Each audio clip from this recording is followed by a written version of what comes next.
La Fundación Segundo Paso para Nuestra América y el Centro de Estudios Sociales y Culturales de la Universidad Bolivariana de Venezuela presentan Primer Seminario Internacional Segunda Emancipación, Ideas y Proyectos Disruptivos en América Latina, hacia una teoría y ética política nuestroamericana y emancipadora, del 15 al 19 de febrero de 2022. Estamos en el módulo 1, Segunda Emancipación, Ideas y Proyectos Emancipatorios en América Latina.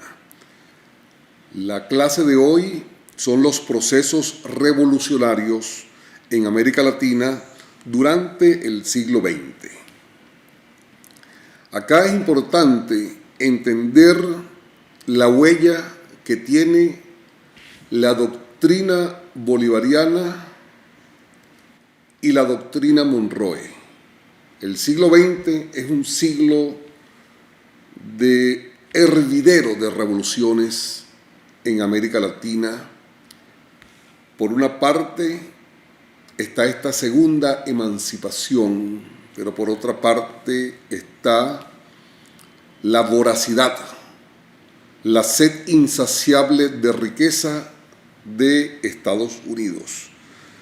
Si nosotros quisiéramos dos imágenes para sintetizar lo que significa el siglo XX, podríamos colocar la tabla periódica de los elementos y allí nos vamos a encontrar con las invasiones, las injerencias, los golpes de estados, la participación inescrupulosa, violenta, armada, mediática, psicológica, cultural o contracultural, mejor dicho, de Estados Unidos en lo que él considera su patio trasero.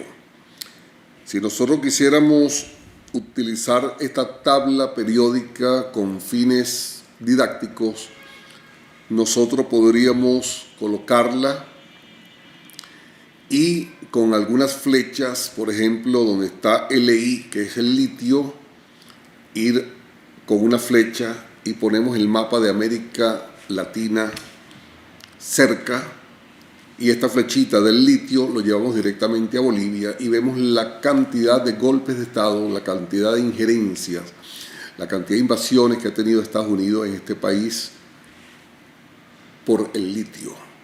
Podemos hacer lo mismo con el Cu, cobre, y nos vamos a ir a Chile y vamos a ver allí el golpe de Estado a Salvador Allende. Así nos podríamos ir con cualquier cantidad de los elementos de la tabla periódica para uno entender lo que significa la doctrina Monroe en toda su amplitud. Les dije de dos imágenes. La otra imagen sería el célebre lienzo Gloriosa Victoria de Diego Rivera.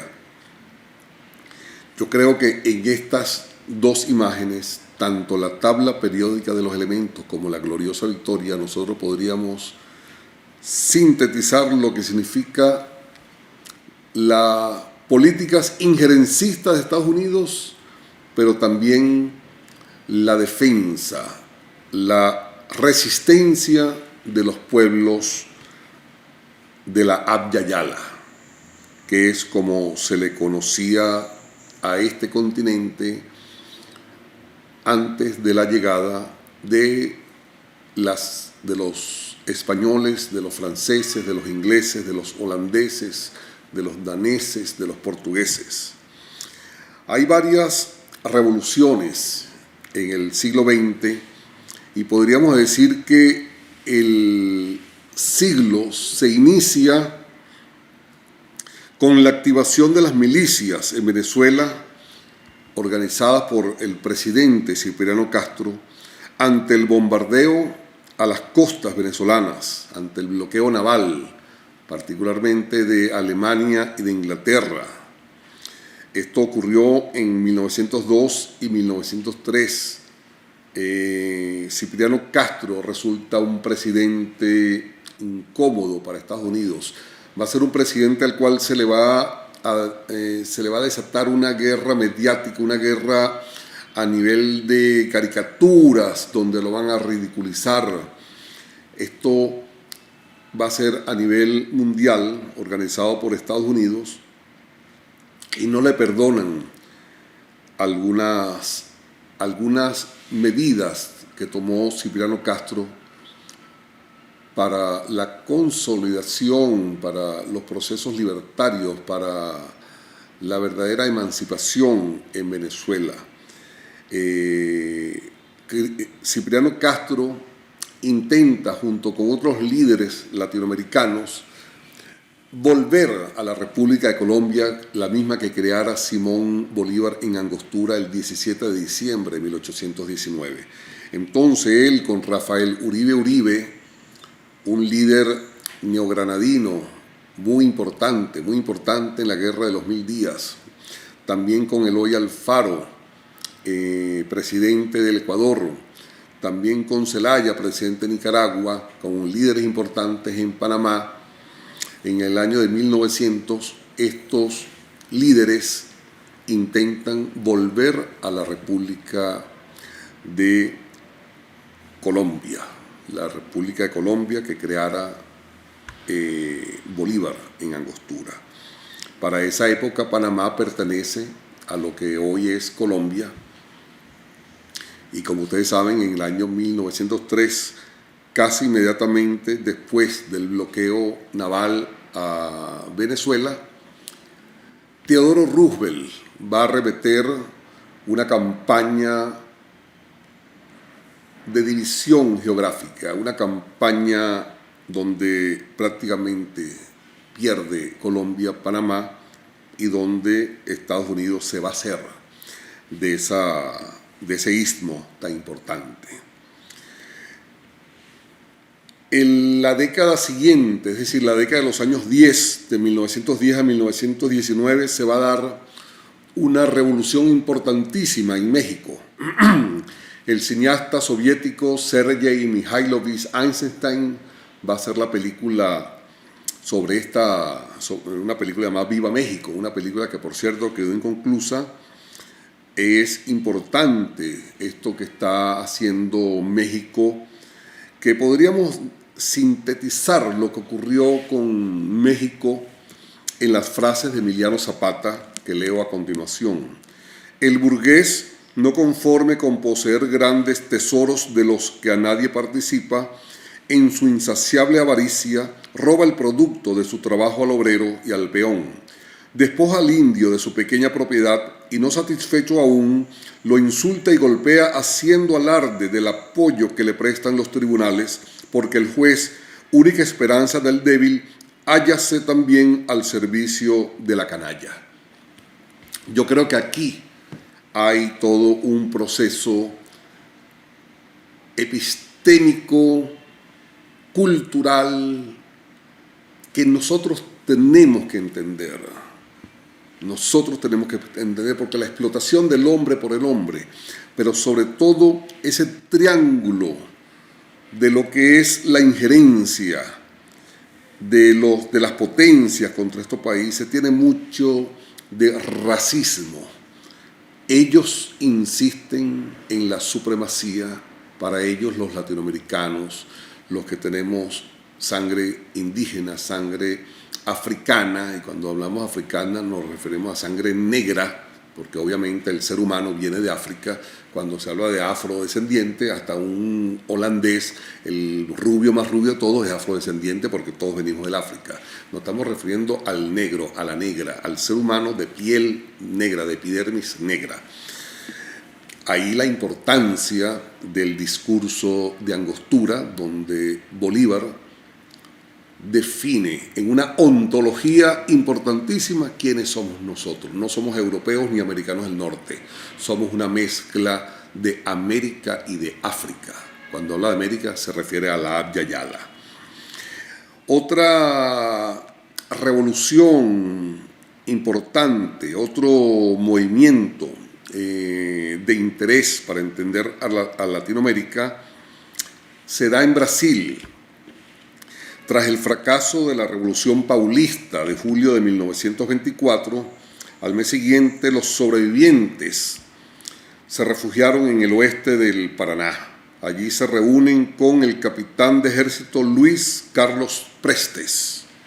Entre los años 25 y 27 forman la Columna Prestes, movimiento político-militar brasileño que lucha por el voto secreto y la defensa de la enseñanza pública.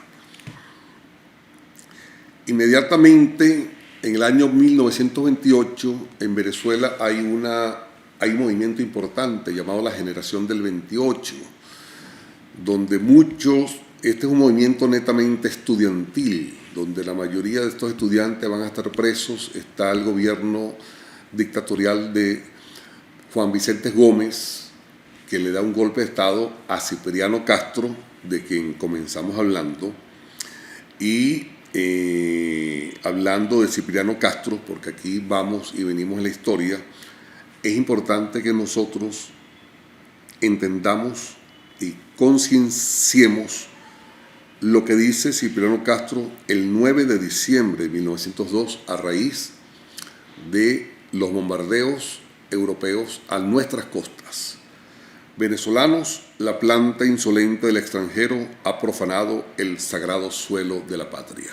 Así comienza la proclama y termina: venezolanos, el sol de Carabobo vuelve a iluminar los horizontes de la patria y de sus resplandores surgirán temeridades como las de las queseras del medio, sacrificios como el de Ricaurte, asombros como el del pantano de Vargas, heroísmos como el de Rivas y héroes como los que forman la constelación de nuestra grande epopeya. Hoy por hoy, una feliz coincidencia, conmemoramos la fecha clásica de la gran batalla decisiva de la libertad sudamericana, la batalla de Ayacucho. Hagamos votos porque nuevos sucres vengan a ilustrar las gloriosas páginas de nuestra historia patria.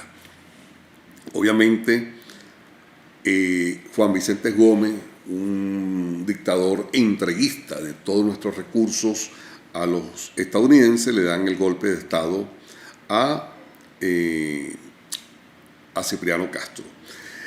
En la década de los años 30 hay un movimiento importantísimo, pedagógico, que se da en Guarizata, en Bolivia.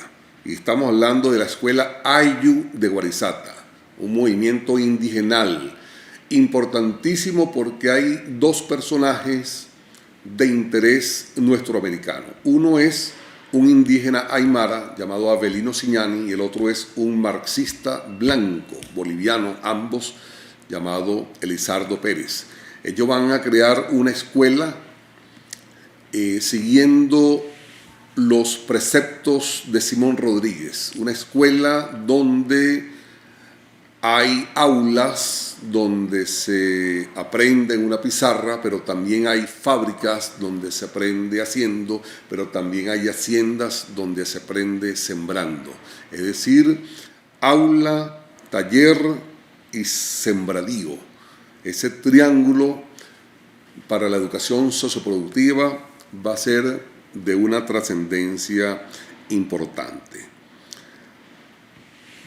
Entre el año 43 y el año 55 se da en Argentina un movimiento de mucho interés.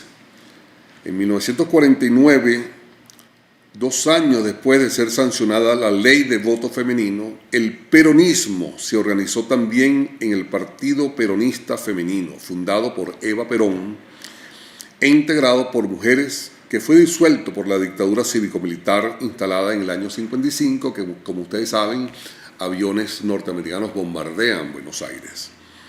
En el año 52, el artículo 3 de la ley 14.184 definió como doctrina nacional adoptada por el pueblo argentino la doctrina peronista o el justicialismo, que no es otra cosa que la justicia social, el poder a los descamisados. Vamos a irnos ahora a la Revolución Boliviana del año 52. Importante el efecto que tiene la escuela Ayllu de Guarizata en la formación de la conciencia. La escuela de Guarizata funciona entre el año 31 y 1940 bajo la égida de estos dos directores, Avelino Siñani y Elizardo Pérez. Obviamente todavía sigue la escuela Ayllu de Guarizata, pero ese primer periodo es fundamental porque es de trascendencia pedagógica. la formación de la conciencia, la formación a los indígenas fuera del lugar donde son explotados y donde son humillados. Es decir, era una especie de cumbe, era una especie de toparquía, era una especie de comuna. En el año 52, uno de los más relevantes hitos en la historia de la nación andina, en la nación boliviana, protagonizada por el campesinado, los obreros urbanos y mineros, proeza social que no puede deslindarse del contexto en que tomó lugar, de las motivaciones que guiaron a sus gestores del colonialismo profundo que legaron al país tantos años de dominio metropolitano. Y esto es importante, por primera vez un indígena podía ir a una plaza pública. Después de esta revolución boliviana del año 52, nos vamos a ir al periodo entre 1951 y 1954, donde vamos a tener el gobierno en Guatemala de Jacobo Arbenz, un gobierno que intentó devolver las tierras a quien las trabaja. Esto perjudicó las ansias groseras, la sed insaciable riqueza de los hermanos Dulles, Charles Foster Dulles y Allen Dulles, dueños de la United Fruit Company. Entonces lo que se va a convertir en una invasión norteamericana a Guatemala en el año 54. Ese año es triste lo que vamos a decir, pero en la recién creada nueva sede de la Universidad Central de Venezuela, en el aula magna, tiene una importante reunión de cancilleres de América, donde se decide invadir a Guatemala. Acá es donde yo les digo la importancia del lienzo Gloriosa Victoria de Diego Rivera. En el año 59 va a tener un hecho trascendental en América Latina, como es la Revolución Cubana. La Revolución Cubana, que va a ser una piedra en el zapato de la injerencia norteamericana. Cuba, que para el momento había sido históricamente el burdel del Caribe de los norteamericanos, los grandes hoteles construidos por mafiosos de Chicago. Para que tengan una idea de lo que implica esto, vean la segunda parte del Padrino de Francis Ford Coppola, para que tengan una idea de lo que significa la Revolución Cubana. La Revolución Cubana con Fidel Castro, con Ernesto Che Guevara, con Aidé Santa María, es decir, con Camilo Cienfuegos, con Raúl Castro, con tanta gente importante, hombres y mujeres que dieron la vida por una educación, por volver a Martí, por agarrar a Martí y hacerlo raíz fundamental del pueblo cubano. En el año 1964, importante el rol que juega Marulanda en la actual Colombia con la República de Marquetalia, una Colombia secuestrada por la oligarquía de Cundinamarca, por esa casta bogotana tan dañina. Hay quienes dicen que los problemas en Colombia comienzan con el gaitanazo, con el año 48 en Bogotá, pero sin embargo cuando tú hablas con gente del pueblo, en Riohacha por ejemplo, te dicen hombres y mujeres, en su mayoría ancianos, que el problema en Colombia arrancó en Berruecos con el asesinato de Antonio José de Sucre. Allí donde se empieza a gestar la división de la República de Colombia en pedazos. porque no entendíamos la grandeza de Bolívar, hacerle frente a ese Estados Unidos. Ya quienes me han antecedido han hablado del siglo XIX, de todo esto, por eso no vamos a hacer mucho énfasis en esto. Entre el año 1968 y 1975 hay un proceso muy importante en Perú.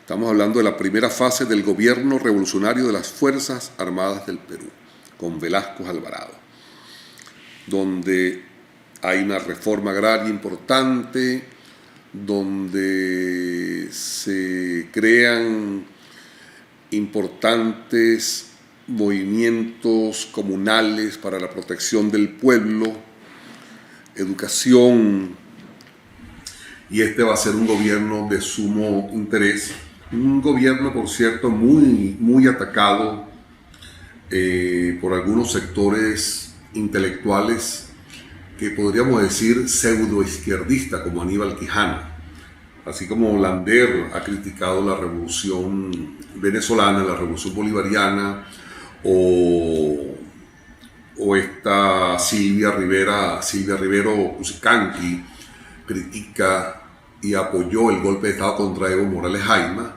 Esto hay que decirlo con responsabilidad. Estos son pseudointelectuales que se infiltran en nuestras filas para hacer realmente el trabajo contracultural contra estos líderes, contra estos procesos importantes. Entre el año 68 y el año 81 va a tener lugar en Panamá la Revolución Panameña, que podríamos sintetizarla con ese gran Omar Torrijos, diciendo: yo no quiero entrar en la historia, quiero entrar a la zona del canal.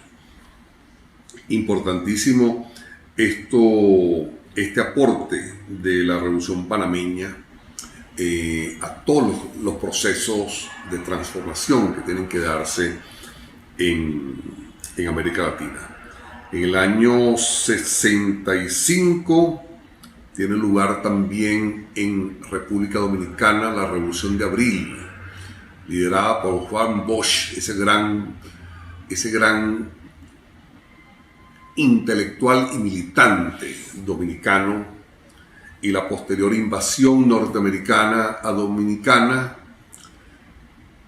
con un rol fundamental de la OEA como Ministerio de las Colonias de Estados Unidos, donde abiertamente se coloca a favor de Estados Unidos y apoya todas las acciones contra estos movimientos rebeldes liderados por Juan Bosch.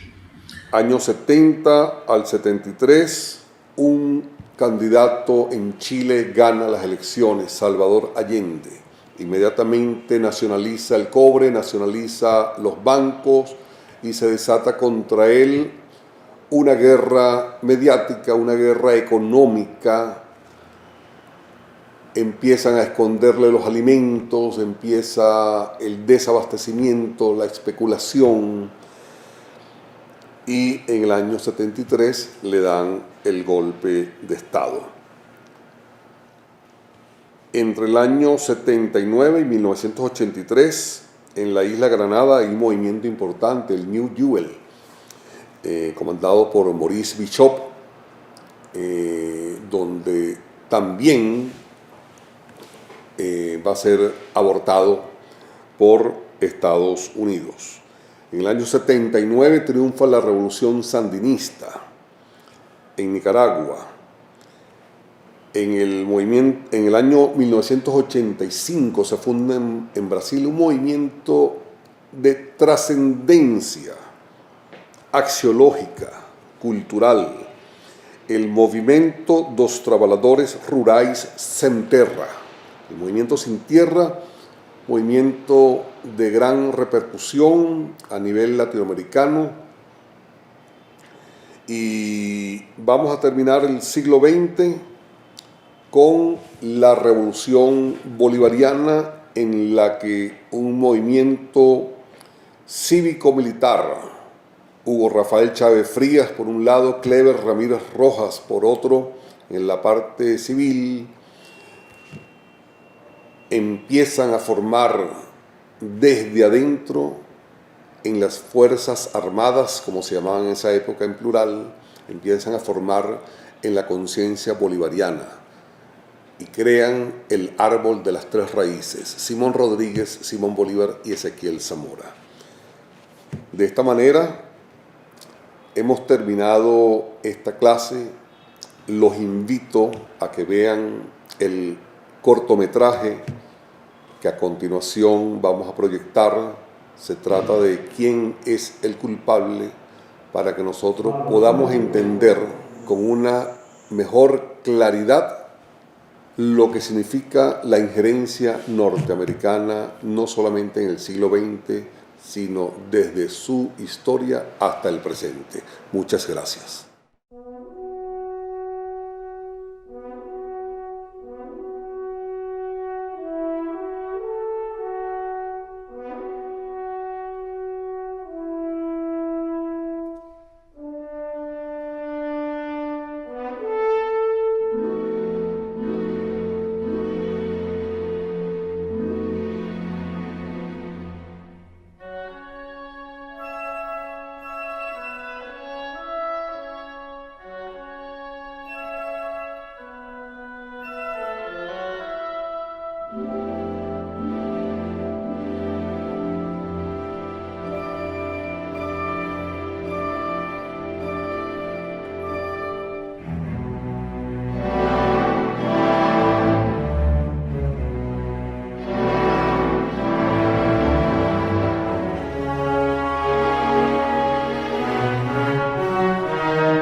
La Fundación Segundo Paso para Nuestra América y el Centro de Estudios Sociales y Culturales de la Universidad Bolivariana de Venezuela presentaron Primer Seminario Internacional Segunda Emancipación, Ideas y Proyectos Disruptivos en América Latina, hacia una teoría y ética política nuestroamericana y emancipadora, del 15 al 19 de febrero de 2022.